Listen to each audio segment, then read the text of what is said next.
senhor presidente dessa sessão, meu caro colega senador José Pimentel, a quem saúdo especialmente por essa iniciativa, registrar, Pimentel, a sua contribuição a essa causa, você que tem sido militante desde a primeira hora e que tem aqui articulado no Senado Federal as ações que têm contribuído para o avanço dessa agenda que é tão importante para o país. Quero saudar o deputado Jorginho Melo, presidente da Frente Parlamentar Mista da Micro e Pequena Empresa. Quero cumprimentar o nosso diretor-presidente do SEBRAE Nacional e grande lutador dessa causa, Guilherme Afife Domingos. Quero saudar também o diretor político parlamentar da Federação Nacional das Empresas de Serviços Contábeis, o Valdir Pietrobon. Saudar o nosso querido companheiro e também sempre lutador dessa causa, o nosso prezadíssimo deputado Carlos Melles. Uma saudação também ao representante do Ministério de Indústria e Comércio, o senhor José Ricardo de Freitas Martins.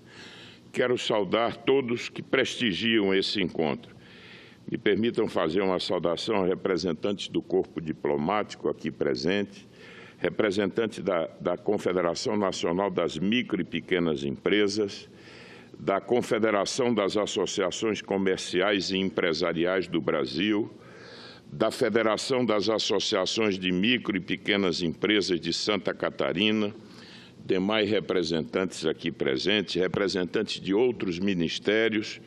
Senhoras e senhores, quero inicialmente, e já o fiz, saudar o nosso companheiro José Pimentel por essa iniciativa. Creio que essa sessão se reveste de uma importância ainda maior. Primeiro, porque estamos completando, como já foi aqui assinalado, 10 anos de vigência do Simples Nacional, uma conquista dos pequenos empreendedores, que teve o Congresso Nacional e o movimento empresarial do país como protagonistas.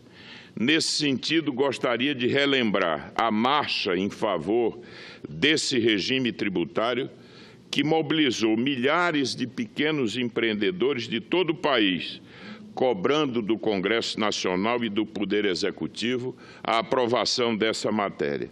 O Simples Nacional atende a um ditame constitucional que, nos seus artigos 170 e 179, prevê um tratamento diferenciado e favorecido para os pequenos empreendedores com relação ao cumprimento de suas obrigações tributárias.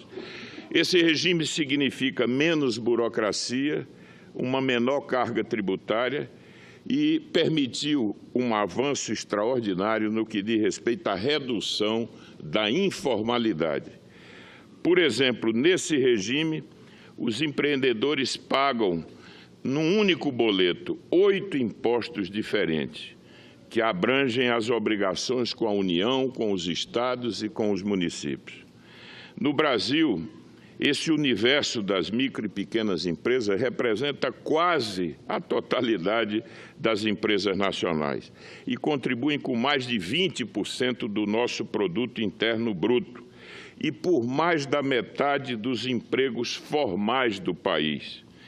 Além disso, as pequenas empresas são capazes de fixar as pessoas no local de origem, distribuir equitativamente renda, que tem muito a ver com as características do tecido empresarial do país, meu caro Afife. Quanto mais você possa ter no universo empresarial as pequenas empresas, tanto melhor será o perfil de distribuição de renda. Em uma década, as micro e pequenas empresas foram responsáveis pela geração de mais de 10 milhões de empregos. E mesmo num período mais recente de grave recessão, sustentaram um menor desemprego em relação às médias e grandes empresas. Há de se ressaltar que a capilaridade dos pequenos negócios propicia a criação de oportunidades àqueles com maior dificuldade de inserção no mercado, como, por exemplo, o jovem que busca o primeiro emprego e as pessoas com mais de 40 anos. Ao longo dessa década, o Congresso Nacional tem contribuído para aperfeiçoar esse regime tributário, tais como a universalização do regime, eliminando restrições setoriais para a adesão, a criação da figura do microempreendedor, o MEI, a revisão das faixas de enquadramento e a adoção da chamada rampa tributária dentro do regime para estimular o crescimento das empresas com uma carga tributária compatível. Alguns princípios do regime simples devem ser perseguidos para que o Brasil também realize uma reforma tributária mais ampla, tais como simplicidade, transparência e equidade. Senhor presidente, senhoras e senhores, precisamos avançar muito mais na construção de um ambiente mais favorável ao empreendedorismo do Brasil. Nesse sentido, temos ainda imensos desafios. As micro e pequenas empresas não devem ficar sujeitas ao regime de substituição tributária, como aqui já foi também assinalado pelo senador José Pimentel, que é aquele regime de antecipação do recolhimento do imposto, o que fere, o que vai na direção oposta do ciclo de operação das empresas. Esse instrumento tem sido, no Brasil, a sua utilização tem sido extraordinariamente alargada. E isso vem causando um imenso prejuízo para as pequenas empresas. Isso compromete o capital de giro e obriga o repasse desses custos financeiros para os preços, o que, em muitos casos, pode anular os efeitos benéficos do próprio regime tributário. Embora o Congresso Nacional tenha aprovado uma lei que discipline essa matéria, a regulamentação imposta pelo CONFAS ainda penaliza fortemente os pequenos empreendedores.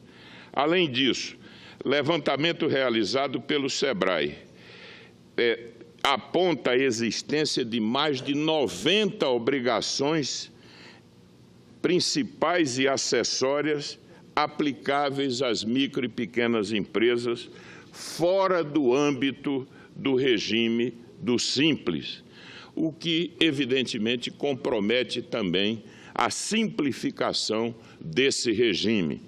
Aliás, o Brasil precisa avançar nessa questão. Nós temos aqui no Senado, no âmbito da CAI, nessa agenda microeconômica, um dos temas mais importantes é exatamente o tema de simplificação e de redução de obrigações acessórias. Criamos plataformas novas como o SPED. No entanto, essa plataforma que deveria ter contribuído para reduzir as obrigações acessórias, infelizmente, no Brasil, os estados terminam por fazer exigências, o que replica, o empresário é obrigado a enfrentar uma duplicidade de exigências no que diz respeito ao cumprimento dessas obrigações acessórias. Portanto, o compliance tributário no Brasil é ainda algo extraordinariamente complicado especialmente para as pequenas empresas. Além disso, é preciso tornar o crédito mais acessível ao segmento, ampliando os fundos de avais, barateando o crédito final para capital de giro e investimento e aumentando a disponibilidade de recursos oferecidos pelas instituições oficiais, a exemplo do próprio BNDES. Precisamos ainda fomentar a competitividade num mercado ainda muito concentrado. Por isso, ressalto a importância de algumas medidas aprovadas recentemente pelo Congresso Nacional, tais como a instituição da duplicata eletrônica, que reforça o sistema de garantias e dá, portanto, melhora as condições de acesso ao crédito.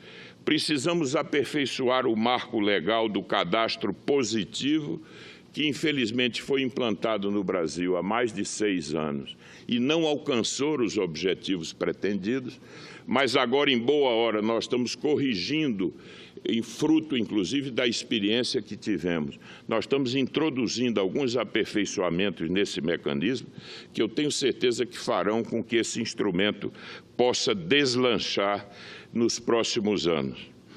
Finalmente, é preciso estimular novas possibilidades de que players como as fintechs e até mesmo a empresa simples de crédito possam ser constituídas de modo a que tenhamos também, nesse ambiente do crédito, um acesso ampliado às pequenas empresas, lembrando também que no Brasil há ainda um espaço extraordinário para que as cooperativas de crédito possam ter uma participação muito mais expressiva no mercado de crédito no Brasil. Finalmente, é preciso também dar efetividade ao instrumento das compras governamentais, sobretudo no âmbito dos estados e municípios.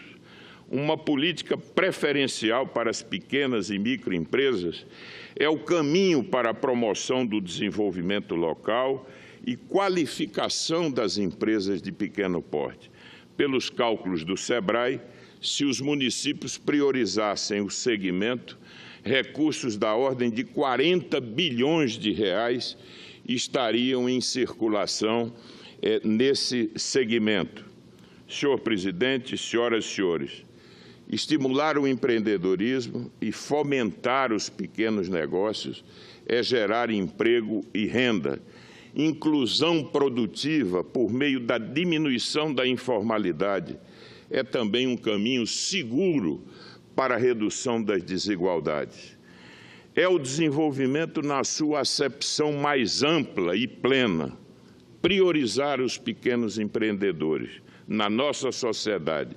Não é questão de escolha ou opção, é uma imposição num país que tem uma imensa energia empreendedora e que, mesmo em meio a um ambiente hostil muitas vezes, o Brasil pode dar no nosso cotidiano exemplos fantásticos de empresas que, vencendo essas barreiras, nos oferecem também a perspectiva de grande mobilidade no ambiente empresarial, o que é condição fundamental para uma sociedade que se pretende dinâmica e inclusiva.